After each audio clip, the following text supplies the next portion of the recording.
What's going on, everybody, and welcome back to Comic Breakdown. In today's video, we're hopping into Iron Man issue 4 and 5. Now, Tony's Iron Man suit was rendered useless by a magical virus created by his old nemesis, Justine Hammer. They were trying to buy Stark Unlimited, drag it back down to its weapon business days. After Justine Hammer had stole the Mysterium, used it in the Ironmonger suit, we saw the battle ensue, finding out that the silent partner behind everything was Belasco. At the end of the day, Tony's able to save everybody's soul, but it cost him the Mysterium. As the dust is settling, Justine left Tony with a brooch containing the remains of the Ironmonger's magic. And if there's one thing that Tony hates more than anything, it's magic. Now, make sure you guys have subscribed to the channel, make sure that you like this video, and with that being said, let's dive into this breakdown.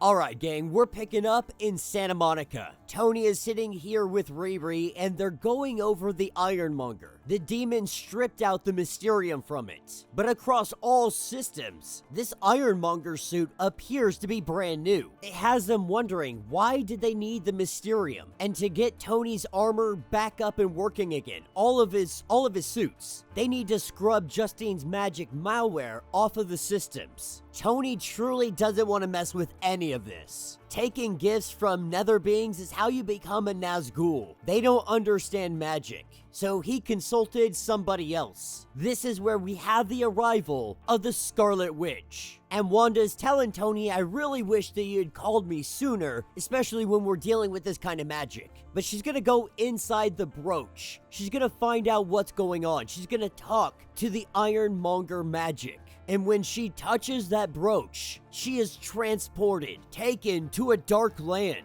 filled with what appears to be dark souls, and a dark shadow Iron Man. And with Wanda returning, she tells Tony that this brooch, it gave her way more trouble than she expected. This magic is formidable, and whoever conjured it, she doesn't like that they know about Earth. This is far beyond someone like Belasco could ever safely wield. That means Tony definitely can't wield it. Asking if the magic is in all the Ironmonger systems, she says that it doesn't exactly work like that. The Mysterium acted as a stabilizer. That allowed the suit's dark energy to flow. That is why she needed the Mysterium. No longer having a stabilizer and housing more magic than she's comfortable having in this garage. At this point, she assumes if someone wears the suit, you can expect the magic to flow. But she reiterates to Tony, under no circumstance should you wear this armor. It will corrupt the wearer. Later that evening, Tony and Riri sitting down trying to figure out how to get the malware out of the system. She's telling Tony that she connected the Ironmonger to the servers. And what they see is the Monger magic is eating up the magic worm's infection. The Monger magic is counteracting the magic worm. Riri believes this is how they get their armor back online. Clear the servers and then update all the armors. Tony very hesitant to do so, texting the Scarlet Witch, making sure that this is going to be on the up and up, and this isn't going to be crossing any too many lines. As he's looking at the system, he sees that the Monger can connect through the Stark servers to any Stark facility very quickly, all except one part of his facility, and it is asking for shield credentials. Suiting up and heading out, they head to Melinda. Now, Melinda's more or less off the board of Stark Unlimited at this point. She's cleaning up her office right now. So obviously when Tony and Riri show up, she's not happy to see them, especially considering they're wearing their armor. But Tony wants to know about this facility, about why it is asking for shield credentials. Melinda kinda laughing, saying that he doesn't even remember doing what he did. When he ran S.H.I.E.L.D., he set up a purchasing backdoor. This was to streamline things to Stark Tech, to get it directly onto the helicarrier. When Melinda looks at this system real quick, when she sees the identification of the person accessing this, they head out immediately. They head to the factory, and who they find is Agent 33. Her name, Cara Palamas. After S.H.I.E.L.D. fell, she founded a private security company of S.H.I.E.L.D. vets. Unfortunate for her, the cavalry has shown up. The three of them jumping into action. It doesn't take long to put Agent 33 down. Now it's time to get some answers. What they find out through Riri's AI is that this place was headed to Chicago. All of these containers, all of these weapons, eventually giving up the information that they are using Stark surveillance tech to do what S.H.I.E.L.D. wouldn't let them do. They are saving Chicago legally, as she would say. The three of them waste no time in heading off to Chicago, an old place that his father had purchased years ago. They're not really sure what to expect. The three of them coming down and breaking into this facility. Who they run into is Lucia von Bardas, once the right hand to Victor Von Doom. She stands before the three, and at her back is a Stark Sentinel. This is what takes us into issue number 5. Lucia letting them know that she is going to save Chicago. Riri headed off to save as many people as she can while Tony holds her off. We have the cavalry holding off all the minions. Latveria apparently funded a repulsor absorption upgrade, and so her robotic body has the ability to really fire back at Tony. Now Tony, we've seen him, he looks ragged right now. A lot of people commented on his condition, on his state, on how he looks. You gotta remember, man, he's been in the hospital multiple times over like the last 2 months. His body's still weak, he is still healing, but he keeps throwing himself into the fire like he is right now. Not being at 100%, he feels it. Right now, he's on the verge of passing out. Using his armor, he charges right at her. Meanwhile, Riri is trying to rescue Xavier.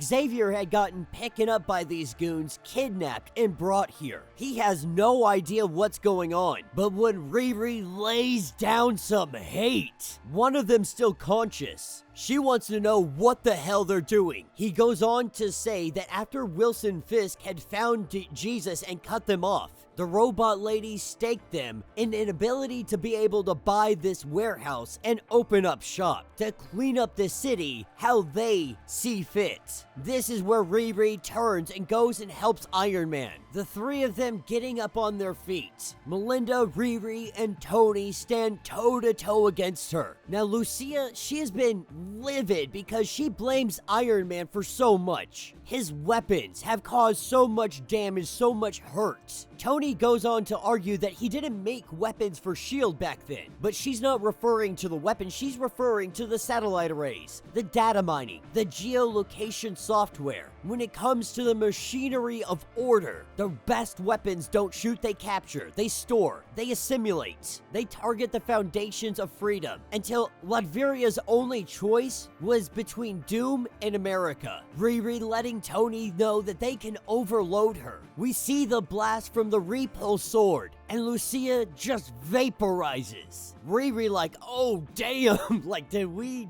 just kill her? And they kind of just like, you know, she was what she was and we did what we had to do in this situation. But Tony lets Melinda know that she did really great out there, that she really pisses Tony off. But maybe that's a good thing, asking if she'll stay on the board. But that's the last thing she wants to do. She believes she needs to be doing this. The collapse of S.H.I.E.L.D. means that the mercenary field is flooded with prior S.H.I.E.L.D. agents, some only doing it for a paycheck. She wants to be able to offer these guys a better opportunity, a different direction, and Tony needs a new head of corporate security. Tony does believe that Lucia was right. She wasn't wrong about the surveillance suits that he brings to the market. His gear got here by irresponsibility, his own, his inattention to who had access. That it was developing and selling cutting-edge surveillance gear in the first place. But this is when the Stark Sentinel comes online. Lucia has uploaded herself into the Sentinel, Tony's dumb AI, referring to it as Lucentinel. And the banter between Tony's dumb AI and Riri's sophisticated AI is hilarious throughout this, because Riri's is essentially saying like, damn, your AI is so dumb, bro, like what are you doing? But with the Sentinel coming online, we see it break out of the building, and this is where Riri jumps into play. Using pin particles, she enlarges herself, and it is Titan versus Titan. As they battle, what we see is Riri do a little trick here, hitting the Sentinel with some gas. We see the Sentinel shrink down into the size of their palm. In an instant, this fight is over. And Melinda saying that there's not going to be any more prisons for her, throwing her into a pin version of a Faraday cage. She's going to be locked up for a while. Tony saying that there's only one thing left to do now that this warehouse is empty. They let the people choose what to do with it. Riri's AI ejecting some repulsor discs, keeping them networked together. So if he charges them up with the repulse sword, it would be like Fred said, power to the people. Things are about to change for Tony. None of this should have gotten to this point. He shouldn't have let it. So when the board meets next month, getting them out of weapons manufacturing is just the start. But before that happens, he's got to upgrade his armor, and Doom is about to conquer the world. And that will be the end of this issue. So let me know what you guys think down in the comments. Definitely not a bad issue, a lot of fun going on here. I'm not usually a big fan of Ironheart. I feel it's almost an unnecessary character, but to be fair, there's lots of unnecessary characters that you learn to love over time. I'm hoping that Riri really changes. My opinion of her changes in time, but as it stands, I'm just not the biggest fan of Ironheart. Now, that being said, I do enjoy how sophisticated her AI can be, her technology, her ability to build. In those regards, she is an absolutely amazing character. But really, we're seeing Tony dealing with the aftermath of everything he's done throughout his life. Everything comes with consequences and repercussions. No matter how long those reverberations take to get to you, you're gonna have to face them. You're gonna have to pay for it. You would have to stand up and accept responsibility. That's exactly what Tony's doing. You know, he may not be building missiles and rockets and things of that nature, but his satellites, his AI, all this technology that he has created, getting into the wrong hands time and time and time again. This is his new focus. I do think it's actually quite comical that he's trying to create a superhero betting app, not really realizing the consequences of that. He already kind of faced those when they were live streaming his fight with him. They were trying to make a little extra money. Now, if you start betting on superhero fights, you're gonna have villains coming out of the woodworks. They might even be betting against themselves to lose to Iron Man, throwing the fight so that they can win.